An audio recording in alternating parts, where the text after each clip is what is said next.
xProfessor here on Rounding Some Corners, also on TikTok. And who would pick on a plant that grows on nature's earth and ends up, when you dry it, as a beautiful bud, like this specimen here?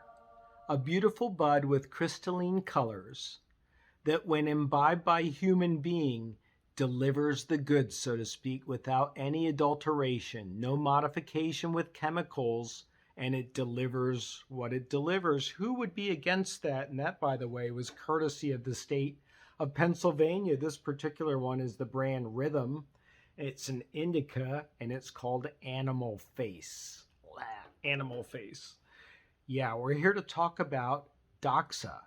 Doxa, and in particular marijuana's Doxa. That's what we're talking about in this video lecture series, marijuana's Doxa as a dangerous drug. Remember, Doxa, as Ott and Mack talk about it in their book on critical media studies, is an area of knowledge that gets constructed over time through society's various institutions to end up in a place where it's assumed to be true, it's assumed to be a majority opinion, it's assumed to be out of bounds of discussion. That's what happens with Doxa, and that's why it is actually necessary to analyze Doxa, because it exposes an area of knowledge that we thought to be true in the general sense of the word that is not so true, and that's the case with marijuana as a dangerous drug. So in this installment, we're taking on marijuana's Doxa as a dangerous drug as coming from its adversaries to marijuana, the people who pick on this poor innocent plant. We've got several adversaries to talk about here. They are the big moneyed interests, the long-standing entities that have been working against marijuana since its inception in terms of public knowledge about marijuana in the modern day age, until, as we discussed, the history of marijuana came along and helped to create the same Doxa that we're talking about as a dangerous drug. But now we're focusing on the adversaries who were behind some of what we talked about in the history on marijuana's Doxa. So we're talking about the financial interests and the other powerful players. And the first group we're going to talk about are the lobbyists who have been against the legalization of marijuana. Now, today, the situation has changed. Marijuana has gained legal ground in some states, either medicinally or recreationally. But again, marijuana does not enjoy that public and open status of being imbibed in an open space like coffee nor candy, both of which are delivering drugs. That's a subject for another video lecture, but marijuana is not accepted in that kind of context in society. So it's still got that element of Doxa that keeps it down, and the first group to work towards keeping it down has been lobbyists. And you know what lobbyists are, right? Lobbyists are hired people hired that are working for firms, and they are meeting, among other things, with elected representatives. We're talking about at the federal level in Washington, D.C., and we're also talking about at the state level and even at some smaller levels at the municipal level, small town level. We're talking about people who are lobbyists meeting with elected representatives and expressing their opinions and their policy positions very strongly to these representatives, while also contributing to their campaigns and providing other, quote, information resources. It's all about influencing policy and, if necessary, law. And so the lobbying organizations that have been working against this little plant from this earth include, first and foremost, tobacco companies. Tobacco firms have perceived from the beginning that marijuana, because one of the ways that you take it in is by smoking it. It's not the recommended way, in my opinion, but it is one of the ways you can take it in. Because it is smokable, tobacco companies have perceived marijuana as a threat, and so they have supplied a lot of funding to lobbying efforts to not allow marijuana to become a competing, quote, drug to cigarettes. Now, that has changed somewhat.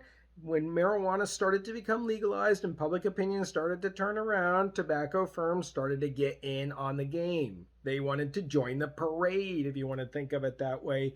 The big firm that's the parent firm of Marlboro, for example, Altria, do you know about that parent company owning Marlboro? They invested $1.8 billion in shares in the Kronos Group, which is a marijuana parent company for marijuana retail sales. So tobacco firms joining in the potential profit making once it starts to look like it's going to maybe be a safe investment. But not only do we have tobacco firms that have been lobbying against marijuana, we have also had alcohol and beer groups, alcohol and beer industry groups lobbying against marijuana as well. Their assumption has been that when people who are working come home at 5 o'clock and 6 o'clock, they have a competition before them to take the edge off their hectic and chaotic days. And that competition is between alcohol and it's between marijuana. That's been the perception, at least for a long part of the history of marijuana, by the alcohol and beer lobbying groups, or should I say by the industry as it is expressed in the lobbying groups. So both of these entities have been working against marijuana to keep it from becoming legalized or even publicly, or above all else, publicly accepted. And now we're going to go on to another force. We've talked about pharmaceuticals in other contexts in this country about how they are lobbying to keep their prices high. You may know about that. We've seen some changes in that recently in terms of what can be negotiated by the federal government. But pharmaceuticals, in addition to having lobbying dollars, have also been involved in funding studies that either are exploring alternative treatments to afflictions that people feel related to physical and mental health that are not marijuana-based solutions, that are based more in opioids like fentanyl and oxycodone and that whole plethora of opioids that you can get based on different strengths. All of those drugs are competition for marijuana from the vantage point of big pharma, as they are called.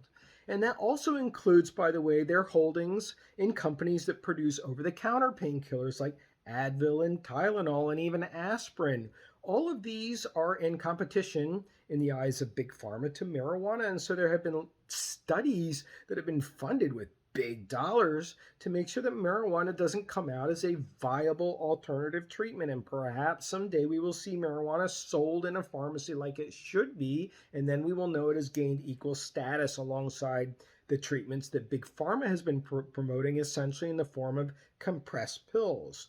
Now, we've had a lot of change in the circumstances of big pharma and supporting anti-marijuana efforts because of the lawsuits to Purdue Pharma, one of the big pharma firms, Purdue Pharma, paying out billions of dollars, $6 billion to, survivors of people who passed away because of addictions to OxyContin, which is made by Purdue Pharma. So this is all part of the trend of reversing the Doxa, but Doxa doesn't get established overnight. Doxa takes decades to establish in some cases. That's been the case with marijuana as a dangerous drug. So it's going to take a while. Big lawsuits like that are only denting the armor of this terrible perception of marijuana that has existed that is just not true. And now we come to the last force that has been working against marijuana becoming recreationalized and also legalized, and that is the prison industrial complex. The prison industrial complex is borrowing terminology from the military industrial complex. It's speaking about all those ancillary agencies that are organized around a government agency and the funding that the government agency receives, but the ancillary agencies are basically profit-making agencies. And we have that associated with our incarceration system in the United States because of all the catering services that are supplied, the psychiatric services. Even the jails and the prison systems themselves can be profit-making systems. But we also have all kinds of ancillary businesses that are supporting these, that are profit-making, that are involved in hoping for, in a way that's not outward, but at least economically speaking, a continued incarceration rate that's going to sustain their income, sustain their living, sustain the viability of those companies, and marijuana provides that.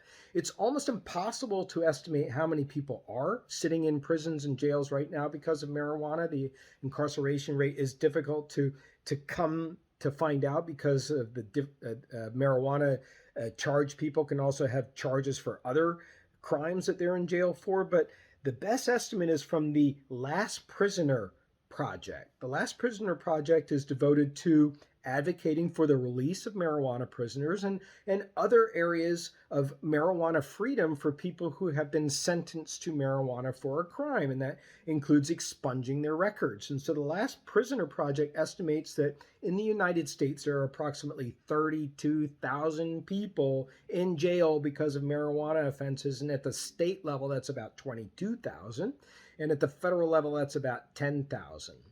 And so we have a lot of people incarcerated for marijuana, and for those people to be freed, I mean, it's not spoken about in such an obvious fashion. You just notice it's part of your revenue stream.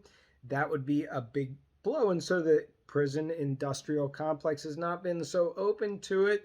And we also know that the prison industrial complex is part of a larger third wave of racism argument, which is talked about how the disproportionate number of offenses for drugs in general, drug incarceration, has been disproportionately geared towards Black people in jail. More Black people in jail than white people for similar crimes and longer sentences. And so the prison industrial complex is another heavy-duty adversary to marijuana. So all of these forces are and have been contributing to marijuana's Doxa as a dangerous drug.